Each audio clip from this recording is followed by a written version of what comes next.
వారికి ప్రత్యేక నమస్కారం. అలాగే కాంగ్రెస్ నుంచి లింగం యాదవ్ గారు, డాక్టర్ లింగం యాదవ్ గారు ఉన్నారు మనకి, టీపీసీసీ అధికార ప్రతినిధి, వారికి కూడా ప్రత్యేక నమస్కారం. అలాగే బీఆర్ఎస్ పార్టీ నుంచి రామ్మోహన్ గారు ఉన్నారు. అలాగే బీజేపీ నుంచి అధికార ప్రతినిధి గంగాపురం వెంకటరెడ్డి గారు ఉన్నారు. వాళ్ళందరికీ నమస్కారం. ముందుగా ఒక్కసారి ఈ వ్యవహారం అంతా మొదలవడానికి కారణం ఏంటి, అసలు ఎక్కడ జరిగింది, లేఖ తర్వాత జరిగిందా, లేకపోతే బీజేపీలో కలిపే ప్రయత్నం ఏదైతే ఆమె బయట పెట్టిందో అక్కడి నుంచే మొదలైంది ఒక రకంగా చెప్పాలంటే. సో లిక్కర్ స్కామ్ నుంచి వచ్చిన తర్వాత కవిత వ్యవహారం మారింది అన్నటువంటి వ్యాఖ్యానాలు వినిపిస్తున్నాయి. ఒకసారి వివరం తెలుసుకుందాం. ఎస్ రామారావు గారు, నమస్తే సార్. నమస్తే. ఒక్కసారి ఒక క్లుప్తంగా చెప్పాలంటే అసలు కవిత వ్యవహారం, నిన్న మాట్లాడినటువంటి వ్యాఖ్యలు వెనక ఎవరైనా ఉన్నారా, నిజంగానే కవిత మాట్లాడుతున్నారా, చాలా సందేహాలు వినిపిస్తున్నాయి. బీఆర్ఎస్ పార్టీ కూడా ఇక్కడ నుంచి డిఫెన్స్ చేయడం అంత ఈజీ కాదు. ఎందుకంటే ఇంటి గుట్టు తెలిసిన వాళ్ళు బయటికి వెళ్ళి మాట్లాడి పోరాటం చేయాల్సి వస్తే ఒక రకంగా ఇబ్బందికర పరిస్థితులే. సో ఇక్కడ ఎలా ఉండబోతుంది అంటారు? గారు, మీకు అట్లా పెద్ద వెంకటరెడ్డి గారికి, అట్లా లింగం యాదవ్ గారికి, అట్లా మళ్ళీ ప్రేక్షకులు తమ నెలవులు దక్కిన తమ మిత్రుడు శత్రుడు గజరాత్ర మధ్యలో చెప్పుకున్నప్పుడు చెప్పింది. ఏమంటున్నానంటే కవిత ఇప్పుడు ఇట్లా ప్రవర్తించడానికి ప్రధానమైన కారణం జైలు నుంచి వచ్చిన తర్వాత జైలు కోపం వేరుగా ఉంది. ఇప్పుడు ఆమె నెలవు ఏం చెప్పింది, మొట్టమొదటి పార్టీ అధికారానికి వదిలింది. రెండో కష్టం వచ్చింది, లిక్కర్ కేసులో జైలు పోయింది. చాలా చిల్లర కేసులో జైలు పోయింది. చిల్లర కేసు, చాలా చిన్న కేసు, చిల్లర కేసు. వీరు అందరూ పెద్ద పెద్ద దొంగతనాలు చేస్తే వాళ్ళు చిల్లర దొంగతనాలు చేసినట్టు లెక్క జైలు పోయింది. జైలు పోయినప్పుడు కూడా నిజంగా చెప్పాలంటే హరీష్ రావు గాని, కేటీఆర్ గాని ములాఖతికి వెళ్ళొచ్చారు, చూశారు, మంచి వకీలు పెట్టారు, వాదించారు, బెయిల్ తీసుకొచ్చారు, అవన్నీ కదా. ఇప్పుడు కవిత సమస్య ఏంటంటే ఆ నలుగురు దోపిడిలో నాది తక్కువ దోపిడి, నాకు వాట అందలేదు అనేది అంటున్నాను, స్పష్టంగా చెప్తున్నా. అంటే ఆమె మాటలు ఇప్పుడు సమయం సందర్భం ఉండాలి కదా. నిజంగానే ఆమె చెప్తున్నాయన్ని పాత సంగతులు కదా. ఆనాడు ఎందుకు చెప్పలేదు, ఆ నష్ట నివారణ చర్యలు ఆనాడు ఎందుకు చేసుకోలేదు అంటే తన ప్లేస్ సేఫ్ గా ఉంది. దాన్ని నిలవద్దు ఎందుకు ఆ పద్యం చెప్పినారంటే తమ ప్లేస్ సేఫ్ గా ఉంది.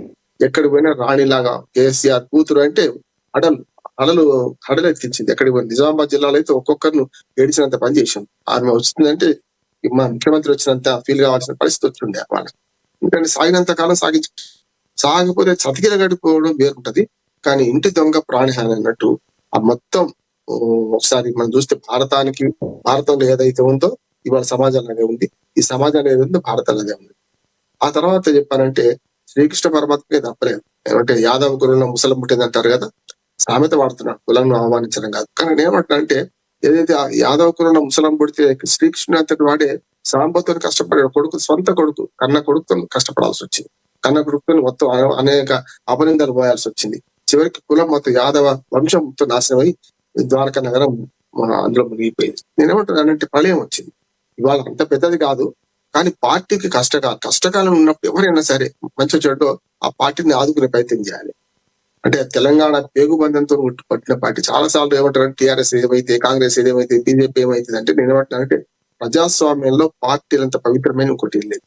పార్టీలు తప్పు చేస్తున్నాయి కాదట్లేదు, పార్టీలే ప్రజాస్వామ్యం రక్షిస్తాయి. అసలు నిజంగా ఎన్నికలు ఎంత ప్రాణమో పార్టీ లేకపోతే ఎన్నికలు ఎక్కడి.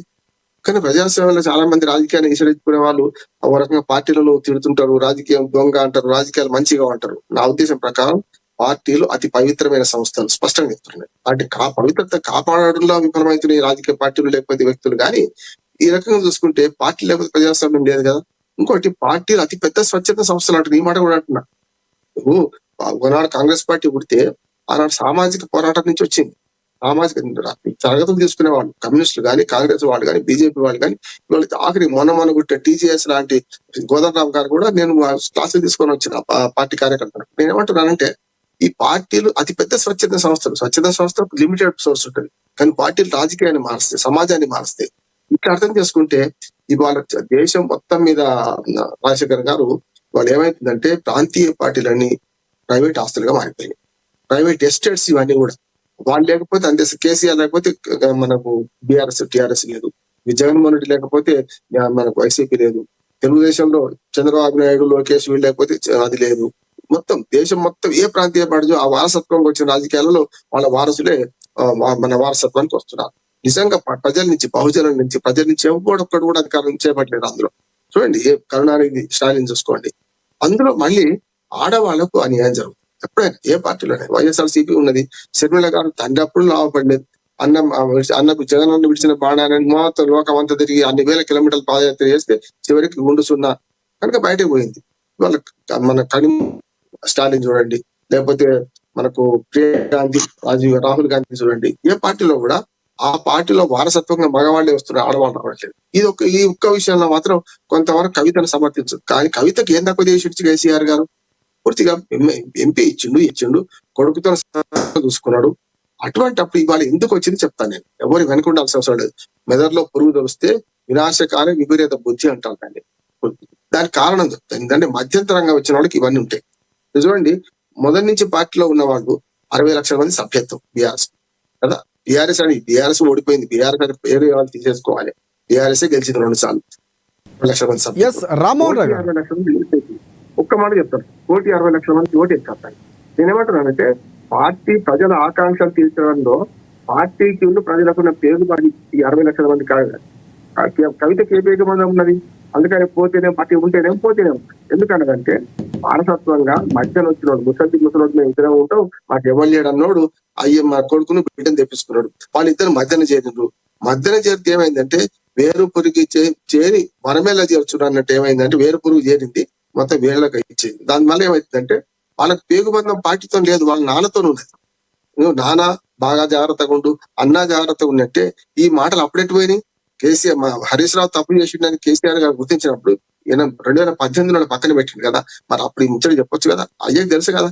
నేను ఒక్కటే అంటాను, ఇదేం లేదు, అంతా డ్రామా, కల్వకుంట్ల ఫ్యామిలీ డ్రామా అని వస్తుంది. ఇంకోటి ఏం లేదు. నిజంగా కల్వకుంట్ల ఫ్యామిలీ డ్రామాలో కల్వకుంట్ల కుటుంబ కథా చిత్రం ఇవాళ ముగింపుకు రాలే. అస్సలు మొదలైంది ఇప్పుడే. కథా చిత్రం మొదలైంది ఇప్పుడే, ముగింపు కాదు ఇది. కానీ ఇంకొక మాట ముగిస్తాను. ఎందుకంటే సగంలో చెప్తే ఎవరు దిట్టినట్టు అవుతే ఎవరు మెచ్చుకున్నట్టు అట్లా కాదు. ఇప్పుడు ఆమె చేసింది దాన్ని ఒకసారి చూడండి. ఆరోపణలు ఏ ఆరోపణ చేసినా ఆనాడు మాట్లాడాల్సిందే అనే మాట వస్తుందా లేదా? అంటే నీ పాత్ర సేపు ఉండి నీ దోపిడీ సరిగ్గా ఉంటే నువ్వు మాట్లాడలేదు. ఇప్పుడు నీ పాత్ర తక్కువైంది కనుక ఇప్పుడు మాట్లాడుతున్నావు హరీష్ మీద, సంతోష్ మీద. ఇప్పుడు సంతోష్ దోపిడీ నీకు తెలుసు, హరీష్ దోపిడీ తెలుసు. మీ కుటుంబ సభ్యులనే లోపలి కోనియడానికి గణపతి లాగా, ఏది శివుని లోపలి కొనియకుండా పార్వతి దగ్గర కొనియకుండా సంతోష్ అడ్డుపడ్డాడు. బీఆర్ఎస్ పార్టీ నుంచి క్వశ్చన్ ఆన్సర్ తీసుకున్న మళ్ళీ దగ్గరికి వస్తారు. ఎందుకంటే మనం చాలా మాట్లాడాల్సిన అంశాలు. నేను ఏమంటున్నానంటే ఇవన్నీ తెలుసు. కవిత ఆరోపణలు ఎన్ని ఉన్నా కూడా తన స్వార్థం కోసం చెప్తున్నప్పుడు ఇంకోటి ఏం లేదు.